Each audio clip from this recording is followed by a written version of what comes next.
వారు జైపాల్ రెడ్డి గారికి అత్యంత సన్నిహితులు అంటే ఆ కనెక్షన్ ఏందో నేను చాలా సంవత్సరాలు ఆలోచన చేసిన కానీ నాకు అర్థం కాలే. ఇప్పుడు యాదమామ చెప్పడంతో వారికి ఇంగ్లీష్లో నైపుణ్యం ఉండడం వల్లనే జైపాల్ రెడ్డి గారికి అత్యంత సన్నిహితంగా వారు ఉన్నారని ఇప్పుడు నాకు అర్థమవుతున్నది. వాస్తవంగా సీతారాం ఏచూరి గారు, సురవరం సుధాకర్ రెడ్డి గారు లాంటి వాళ్ళు హార్డ్ కోర్ కమ్యూనిస్టులు అయితే జైపాల్ రెడ్డి గారు, యాదవ్ రెడ్డి గారు లాంటి వాళ్ళు వీళ్ళు సాఫ్ట్ సైడ్ ఆఫ్ కమ్యూనిస్టులు. వీళ్ళు ఎప్పుడు కూడా క్యాపిటలిజం వైపు కానీ కమ్యూనలిజం వైపు కానీ చూడలేదు. వీలైనంత మేరకు అలాంటి ఫోర్సెస్కు వ్యతిరేకంగా అలాంటి ఫోర్సెస్ను నియంత్రించడానికి వీలైనంత మేరకు వాళ్ళు కృషి చేస్తూనే ఉన్నారు.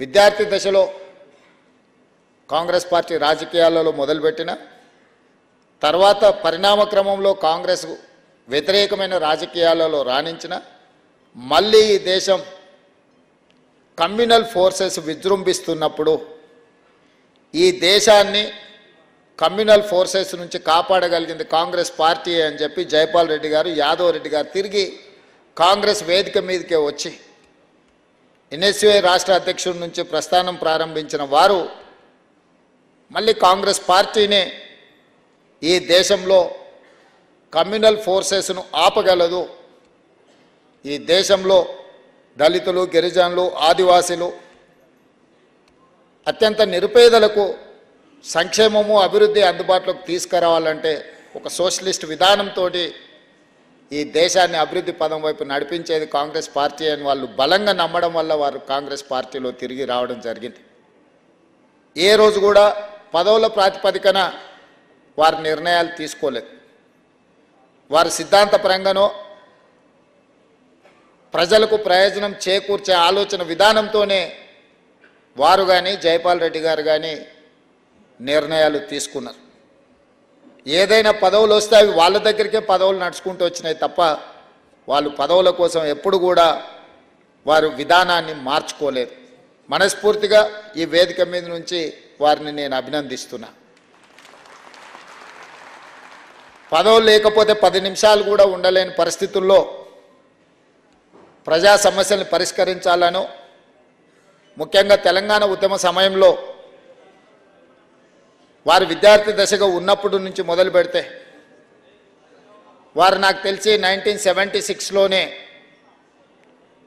ఈ దేశం తరఫున రష్యా పర్యటనకి వెళ్ళి దాదాపుగా 48-50 సంవత్సరాల క్రితమే విద్యార్థి నాయకుడిగా ఆనాడు స్ట్రాంగ్ కమ్యూనిస్ట్ ఫిలాసఫీని, ఐడియాలజీని అటు రష్యా ఇటు చైనా ఆదర్శంగా ఉన్నప్పుడు వారు విద్యార్థి నాయకుడిగా రష్యా పర్యటనలకు వెళ్ళడం కానీ, ఆ తర్వాత కాలక్రమంలో యుద్ధాలు దుఃఖాన్ని తెచ్చిపెడతాయి, శాంతి అభివృద్ధి పదం వైపు నడిపిస్తుంది అనే నమ్మకంతో యుద్ధాలకు వ్యతిరేకంగా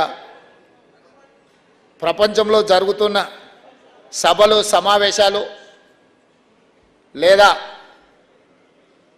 కార్యాచరణలు తీసుకున్నప్పుడు వారు క్రియాశీలకంగా పాల్గొనడం జరిగింది.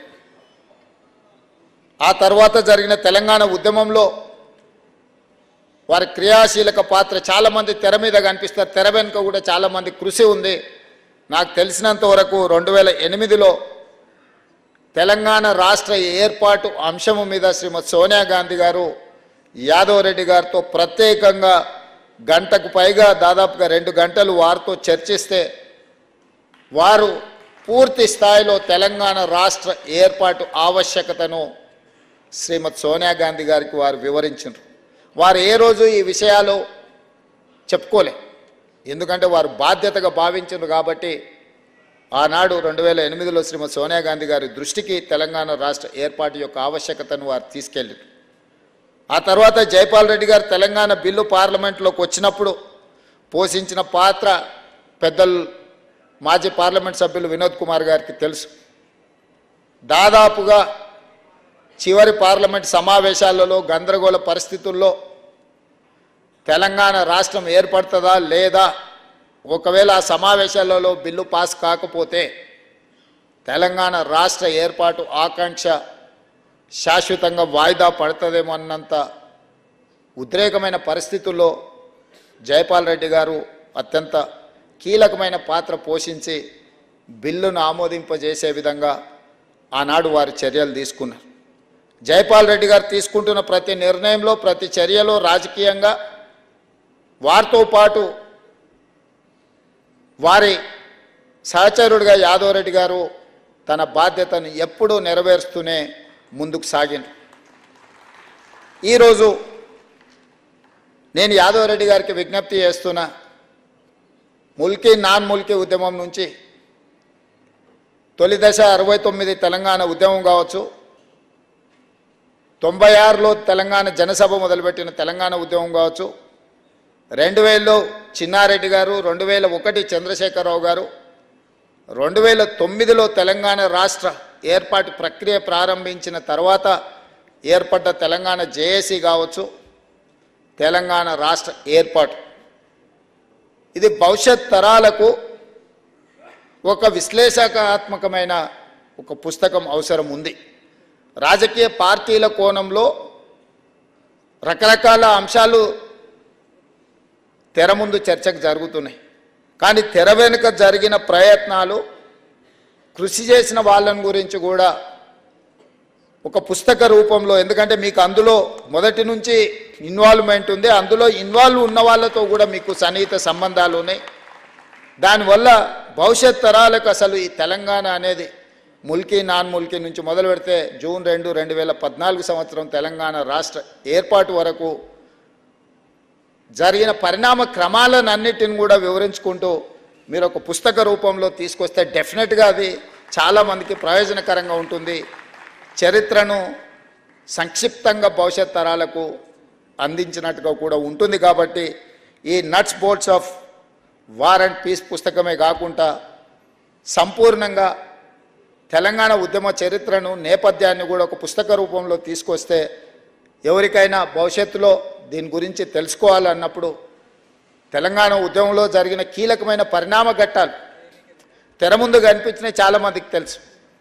తెర ముందు కనిపించకుండా అత్యంత క్రియాశీలక పాత్ర పోషించి తెలంగాణ రాష్ట్ర ఏర్పాటు ప్రక్రియలో బాధ్యత నెరవేర్చిన వాళ్ళ గురించి కూడా తెలంగాణ సమాజానికి, ప్రపంచానికి తెలియవలసిన అవసరం ఉంది. మనకు నచ్చకపోయినా ఉండవల్లి అరుణ్ కుమార్ గారు ఒక వెర్షన్ రాసింది. మనకు నచ్చవచ్చు, నచ్చకపోవచ్చు. వారి కోణంలో ఉండవల్లి అరుణ్ కుమార్ గారు తెలంగాణ రాష్ట్ర ఏర్పాటు ప్రక్రియ సందర్భంగా జరిగిన కొన్ని పరిణామాలను వారు ఒక పుస్తక రూపంలో వాళ్ళ పాయింట్ ఆఫ్ వ్యూ వాళ్ళు చెప్పారు. కానీ తెలంగాణ ఉద్యమకారుల తరఫున కూడా ఒక కాంప్రహెన్సివ్ బుక్ ఉంటే అది బాగుంటుందని నేను భావిస్తున్నా. దానికి యాదవ్ రెడ్డి గారు బాధ్యత తీసుకొని ఇట్లాంటి సంబంధించి ఇంకొక పుస్తకం రాస్తే అది ప్రజలకు, ఉద్యమకారులకు ఉపయోగపడుతుందని చెప్పి ఈ సందర్భంగా వారికి విజ్ఞప్తి చేస్తున్నా. అదేవిధంగా ప్రపంచంలో యుద్ధాల వల్ల వచ్చే కష్టాల ద్వారా వచ్చే దుఃఖం, అదేవిధంగా శాంతి గురించి చాలా కార్యక్రమాలు, చాలా చర్యలు గతంలో ఎక్కువ సెమినార్ జరిగే. మేము విద్యార్థి దశ రాజకీయాలలో ఉన్నప్పుడు, విద్యార్థి నాయకుడు ఉన్నప్పుడు ఈ మధ్యకాలంలో ఆ పదాలే వినలే. శాంతి అనేది, యుద్ధం వద్దనేది చాలా సంవత్సరాల తర్వాత మళ్ళీ వేదిక మీద నుంచి నేను వింటున్నా. అసలైన తొలి వెలుగు. ఫాలో వాట్సాప్ @తొలి వెలుగు official.